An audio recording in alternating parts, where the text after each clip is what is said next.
Hello, VC.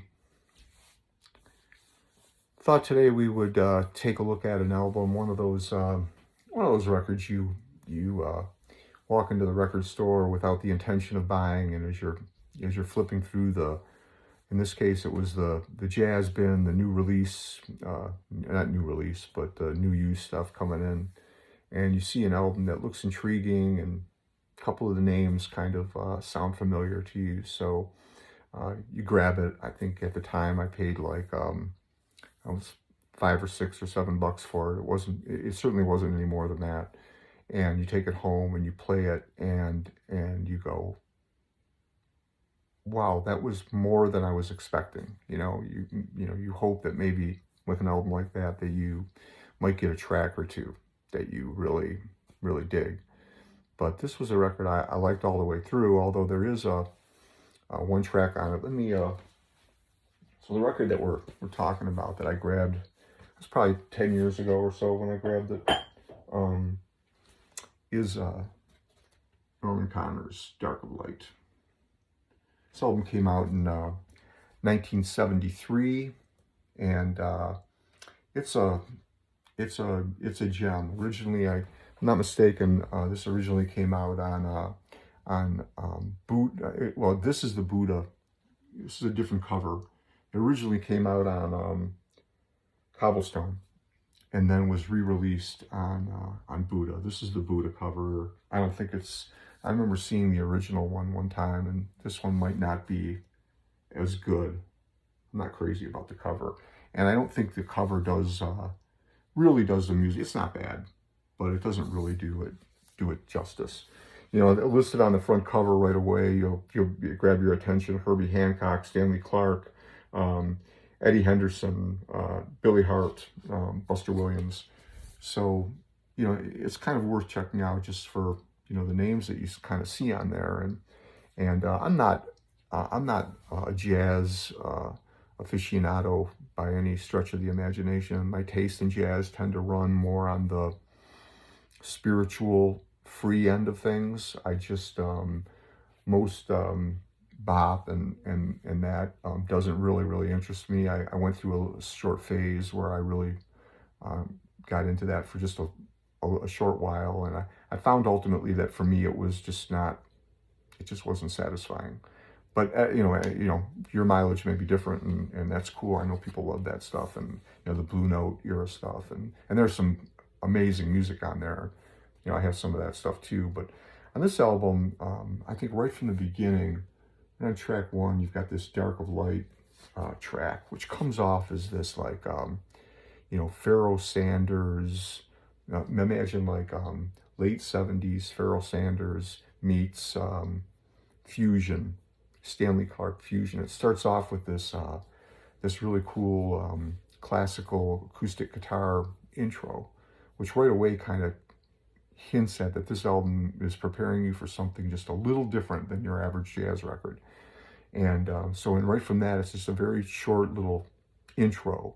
And then from there, you go into this beautiful, spiritual, Alice Coltrane, Pharoah Sanders intro.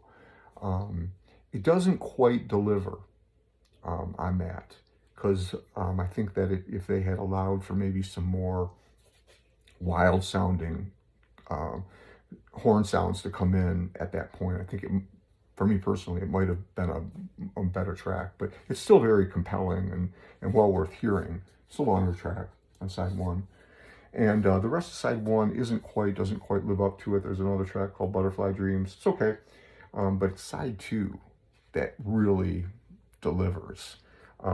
Laughter, which opens it, is okay, but you come to Black Lightning.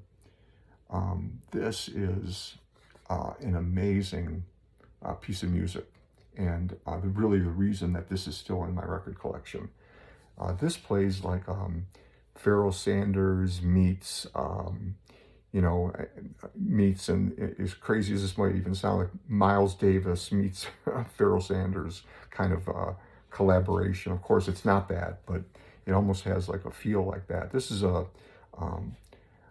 amazingly free track, and it kind of comes. There are hints at at free jazz throughout the record, but this is the one where it just comes out of nowhere and grabs you right away. And then it just goes into some territory that just really explores just really amazing themes, at times beautiful, and then at times disintegrating into these aggressive, powerful sounding horn excursions. I think it's an amazing track, and towards the end of the track, it like builds on all of that until towards the end, it almost comes down in this crashing, just chaotic, only to pull out of that and then go somewhere else too. It's an adventurous and great track, and makes this record one that I think that if you've never heard of it, seek it out. I think it was a pretty inexpensive record back in the day, and I think it still remains a pretty reasonable amount of money to grab it. But and if you have heard it before, this is one of those records, and I've had this happen to me, where you get it and you're not expecting much maybe, and you kind of dismiss it, and it takes somebody to get you to go back and give it a second listen. This is an album you might want to give a second listen to, because I think there's a lot happening here that maybe the front cover, and in fact, I'd say since then I've gone and investigated Connor's. His first two albums are really, really good. I think he had some kind of hit, more commercially successful music, like more towards the mid 76, 77. But this, to me, his first two records are ones where his artistry, and Connor's is, by the way, a drummer. So this is a drummer record, and it's got everything that you'd want from like a drummer record. Connor's there's lots of wild, in all these tracks where he uses kind of tribal drumming, and imagine the kind of the drumming that like Herbie Hancock and Miles Davis were using in that part of the 1970s, where they were really starting to mesh those sounds with fusiony and even rock influenced sounds too. This is a little gem, and if you come across it, grab it.